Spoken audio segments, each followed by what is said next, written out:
Halo teman-teman, Assalamualaikum. Jumpa lagi dengan saya dengan pembahasan alat gerak pada manusia.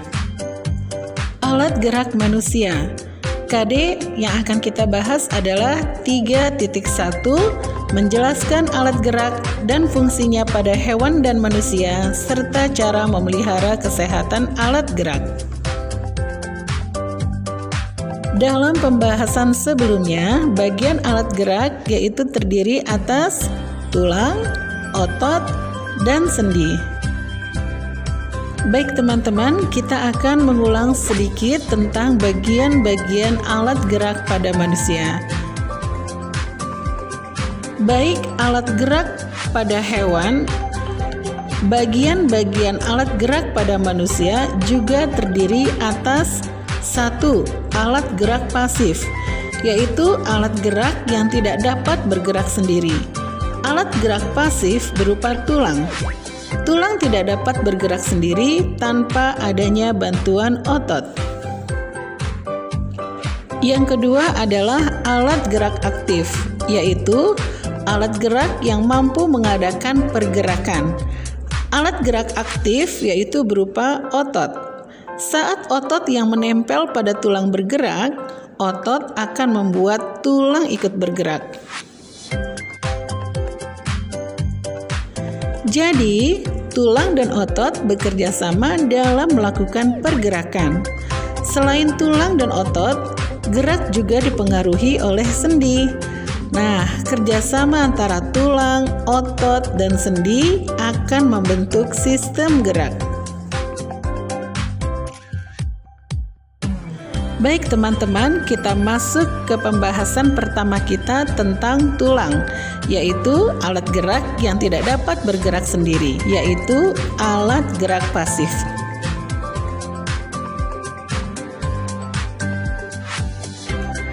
Oh ya, teman-teman tahu nggak berapa sih jumlah tulang-tulang pada tubuh manusia? Tubuh manusia tersusun dari 206 tulang loh.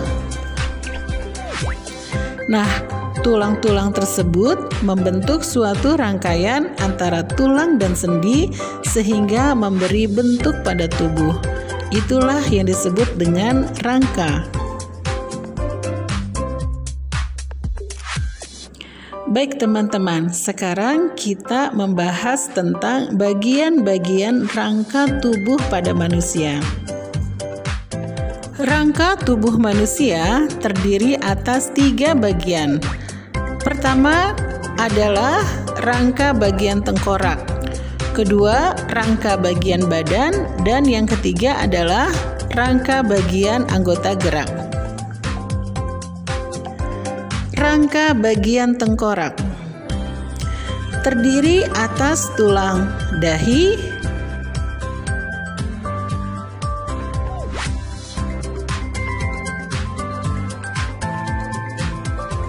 tulang ubun-ubun,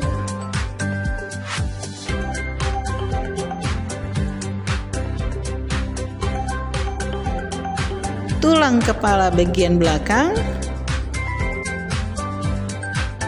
tulang pelipis, tulang baji, tulang pipi,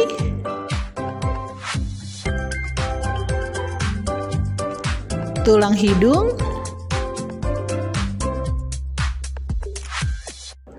tulang rahang atas,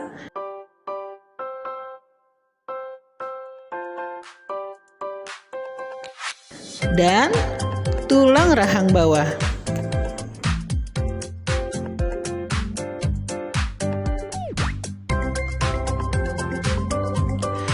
Fungsi rangka tengkorak adalah untuk melindungi organ penting, yaitu otak.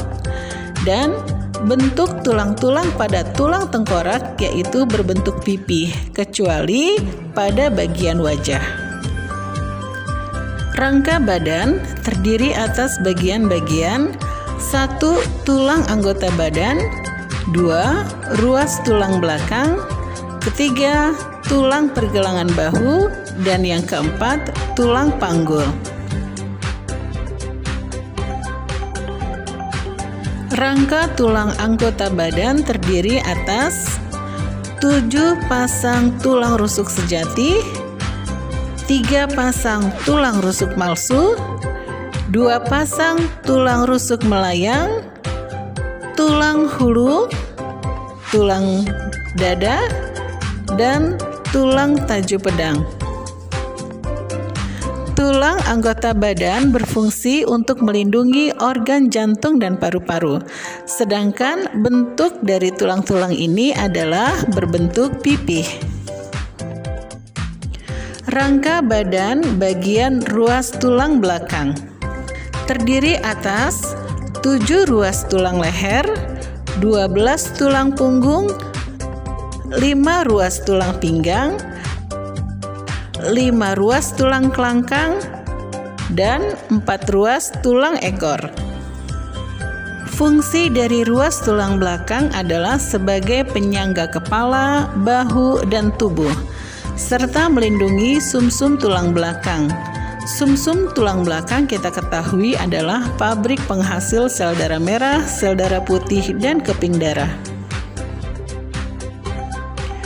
Rangka badan bagian pergelangan tulang bahu terdiri atas tulang selangka dan tulang belikat.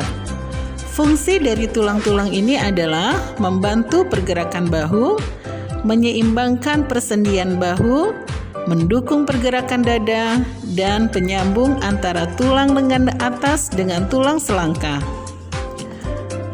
Rangka badan bagian pergelangan tulang panggul terdiri atas tulang panggul, tulang kemaluan, dan tulang duduk. Fungsi dari pergelangan tulang panggul adalah sebagai penyangga organ pencernaan, melindungi organ reproduksi, dan penyeimbang badan saat diam, duduk, dan bergerak. Bagian rangka tubuh manusia yang ketiga adalah rangka anggota gerak.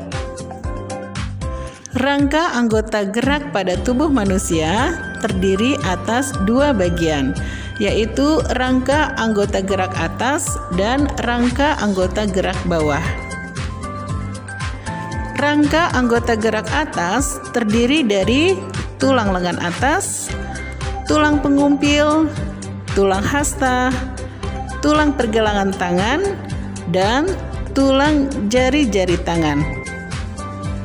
Sedangkan rangka anggota gerak bawah terdiri atas tulang paha, tulang tempurung lutut, tulang kering, tulang betis, tulang pergelangan kaki, tulang telapak kaki, dan tulang ruas jari-jari kaki. Nah, teman-teman, dapat kita simpulkan bahwa fungsi rangka pada tubuh manusia adalah sebagai berikut. 1. Sebagai alat gerak pasif. 2. Sebagai tempat melekatnya otot. 3. Untuk menegakkan dan menguatkan tubuh. 4. Memberi bentuk tubuh. 5. Pelindung organ penting tubuh. Dan yang 6. Tempat pembentukan sel darah. Macam-macam bentuk tulang dan contohnya.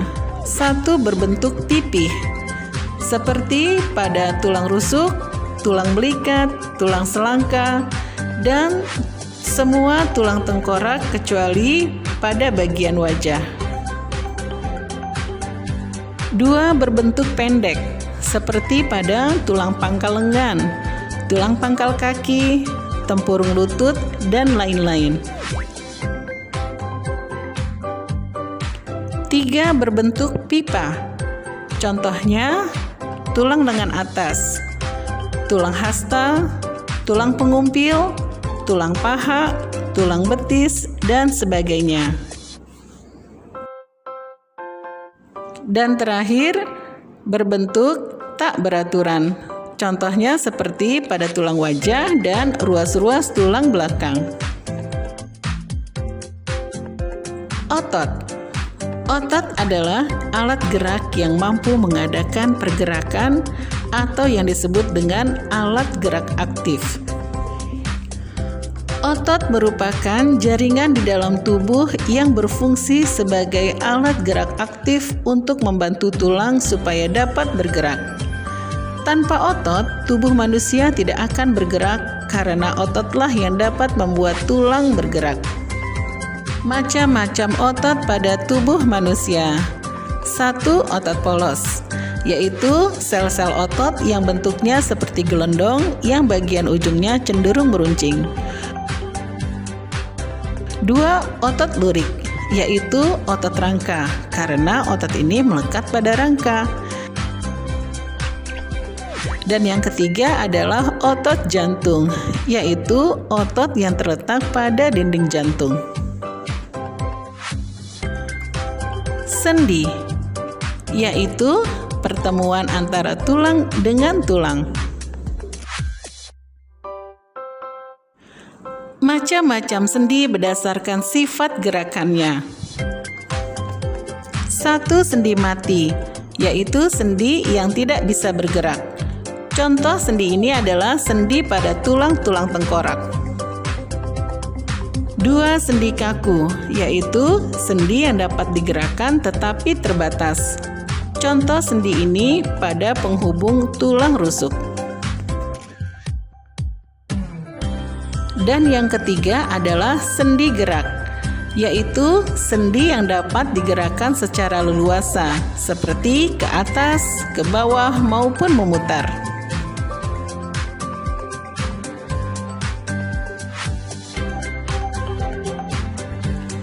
Sendi gerak.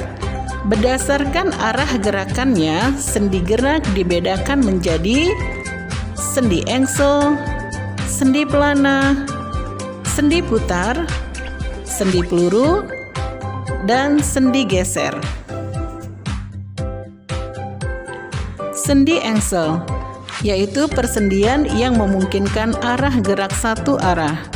Contohnya pada sendi pada lutut, sendi pada sikut, dan sendi antar ruas jari.